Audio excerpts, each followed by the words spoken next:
Naboboring ang lalaki kapag sobrang mahal siya ng babae. Makinig ka para malaman mo. Itong video na ito ay para sa mga kababaihan.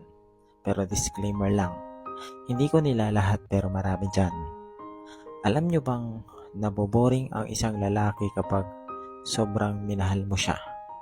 Kapag mas minahal mo siya, never mo mararanasan yung susuyuin ka kasi alam niya na maya't maya hindi mo siya matitiis. Hindi ko nilalahat ng lalaki baka maraming tamaan at magagalit dyan. Pero madalas talaga kapag naramdaman ng lalaki na sobra siyang mahal ng babae, nawawalan siya ng gana mag-effort. Kasi alam niya na hindi niya kailangang gawin iyon para sa babaeng mahal niya. Kasi alam niyang sobrang mahal na mahal siya ng babae. Isipin niyo, noong mga panahong nasa ligawan stage pa lang kayo, andun yung care, effort, sacrifice, at kilig.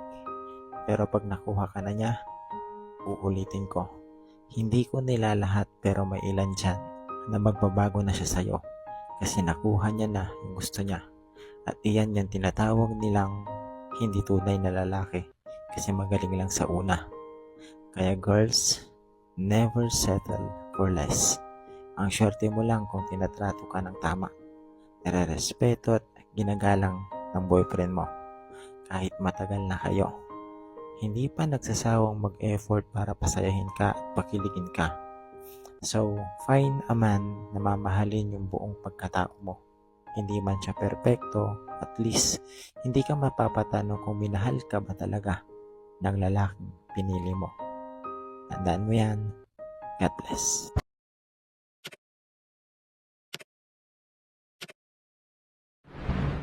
Hindi lahat ng marunong magmahal, marunong mag-stay. Kasi ang pagmamahal, madali yang maramdaman sa simula. May kilig, may effort, may pangako. Pero ang pananatili, doon nasusubok ang totoo.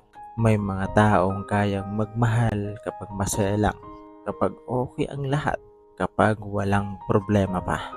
Pero kapag dumating na yung hirap, yung misunderstanding, pagod o pagsubok, doon mo makikita kung kaya ba talaga nilang panindigan. Kaya ba nilang manatili? Kasi ang totoo, ang pag-stay ay hindi lang about feelings. Tungkol ito sa desisyon. Pinipili mong manatili kahit hindi na madali. Pinipili mong manatili kahit hindi na perpekto. Kahit may mga araw na gusto mo na lang agad na subuko. At hindi lahat handa sa ganong responsibilidad.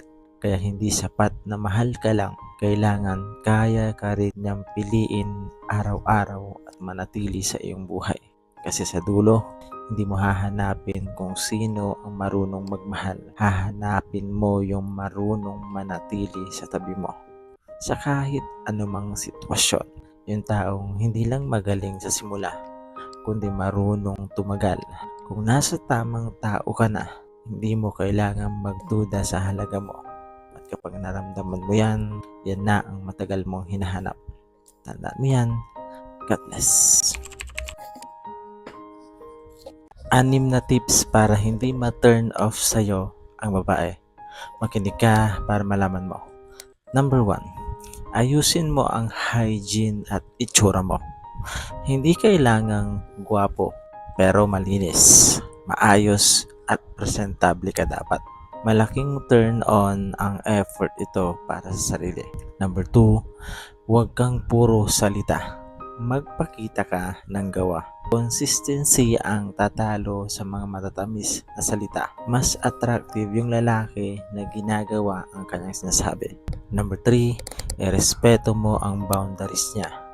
Kapag may hindi, tanggapin mo. Walang pilitan, doon nasusukat ang respeto mo. Number 4, huwag kang needy o desperado. Magkaroon ka ng sariling buhay, ng goals at layunin, confidence. Hindi yung umiikot ka lang sa kanya. Hindi yung umiikot na lang ang lahat ng buhay mo sa kanya. Number 5, matuto kang makinig at umintindi. Hindi lahat kailangan ng solusyon. Minsan, kailangan niya lang maramdaman na naiintindihan mo siya. Number 6, i-follow mo ako para malaman mong hindi mo kailangan magpanggap para magustuhan ka. Kailangan mo lang ayusin ang sarili mo at maging totoo. Kung gusto mong hindi siya ma-turn off, siguraduhin mong hindi ka lang magaling manligaw, bagkus marunong ka ring rumespeto at manindigan. Tandaan mo yan. God bless. 11 things na dapat mong tandaan kapag magkaaway kayo ng jowa mo. Makinig ka para malaman mo. Number 1, ang pagkausap mo sa ibang babae ay hindi makatutulong, hindi paglandi sa iba ang solusyon. Number 2, wag mo siyang titiisin. Hindi pwedeng galit siya, tapos galit ka rin. Number 3, update mo pa rin siya kahit hindi siya nagre-reply sa'yo. Doon niya malalaman na may paki ka pa rin sa kanya kahit magkaaway kayo. Number 4, wag mo siyang mumurahin. Wag mo siyang pagbubuhatan. Wag mo siyang susumbatan. Mas masarap sa pakiramdam na magbabati kayo nang hindi mo siya sinasaktan. Number 5, hindi kayo naghiwalay. Galit lang kayo sa isa't isa. Kaya hindi required na gumawa ka ng mga bagay na hindi niya gusto. Number 6, huwag mong hahayaang kainin siya ng galit dahil kapag naipon ng tampo, nauuwi ito sa hinanakit. Suyo lang ng suyo at huwag kang maghahanap ng kapalit. Number 7, ipakita mong sincere ka kung gusto mo talagang magkaayos kayo.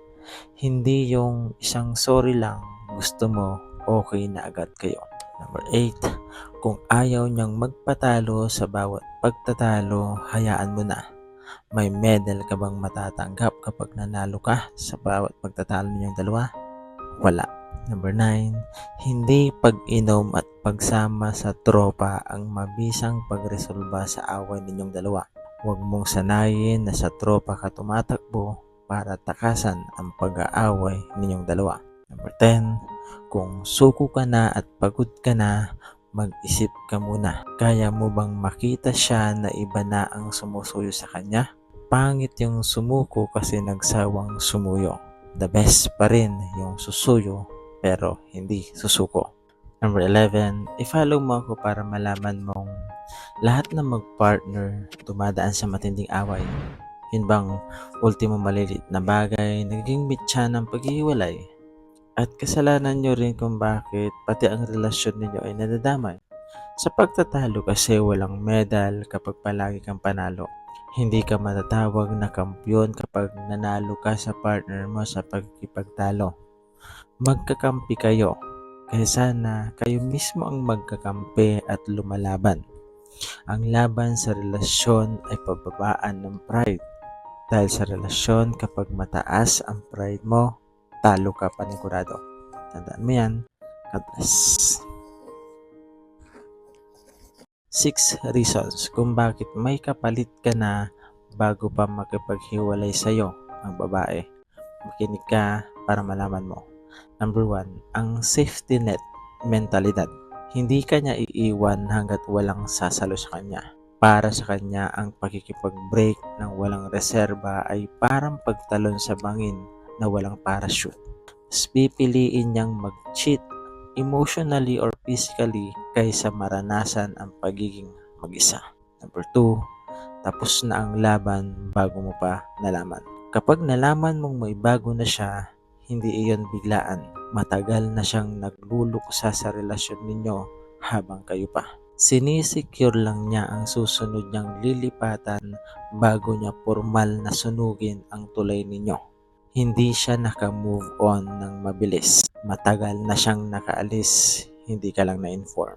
Number 3, hypergamy at upgrade illusions. Sa psikolohiya, ang monkey branching ay madalas bunsod ng paniniwalang nakahanap siya ng better option, mas financially stable, mas nakakaunawa o mas may excitement. Ginagawa kanyang bench warmer habang tinitignan niya kung papasa sa kanya yung susunod na prospect niya.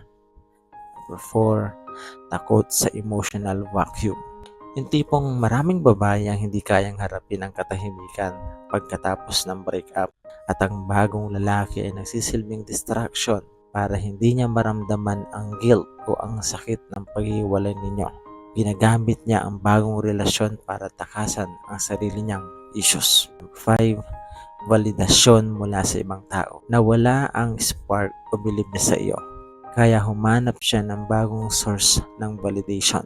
Ang atensyon ng bagong lalaki ay nagpapatunay sa kanya na attractive pa rin siya. Mas mahalaga sa kanya ang ego boost ng bago kaysa pinagsamahan ninyo. Number 6. I-follow mo ako para malaman mong hindi lahat ng babae o lalaki ay ganitong uri. Minsan talaga may mga ganito talagang tao na hindi na iniisip kung ano ang mararamdaman mo. Tandaan mo yan. God bless.